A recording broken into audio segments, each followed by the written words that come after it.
Now, unfortunately guys, nasira yung chin mount natin. Tapos, instead of buying the same chin mount na nakakabit dito, bumili na lang ako ulit na to. So, bakit GRX nga ba yung binili natin? Hindi yung katulad nung current na nakakabit sa Alpha 70 natin. So, basically kasi guys, itong isang helmet natin na Arai, GRX na yung nakakabit dyan. So meaning, subuko na yung quality ng GRX. And most importantly, universal to, pwedeng-pwede nyo ikabit sa kahit anong model ng helmet. Ito nakakabit sa Arai helmet ko. Mag-iisang taon na ata to. And never pa ako nalaglagan ng action cam or nabalian ng parts niya. Alis na natin yung previous mount and pinupunasan ko lang siya ngayon ng alcohol. So yan, tuyo na yung alcohol, napunasan ko na siya. Kaya for sure malinis na tong area na to. Una sa lahat, meron siyang kasamang safety tali.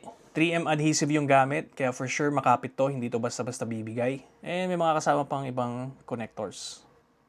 Sa paglagay naman, make sure lang natin na nasa gitna yung pinaka-mount niya. Lapat na lapat yung mga adhesive ng mount na to. Sabi din dito sa box guys, kailangan natin iwan for 3 days na nakadikit lang dito. Hindi natin siya gagamitin para talaga mag-set yung adhesive niya. So yun lang guys, if ever naghahanap kayo ng chin mount para sa inyong helmet, consider nyo itong GRX chin mount kasi universal pairing, mura, and most importantly, quality, tatagal to, hindi mapapahamak yung action cam nyo.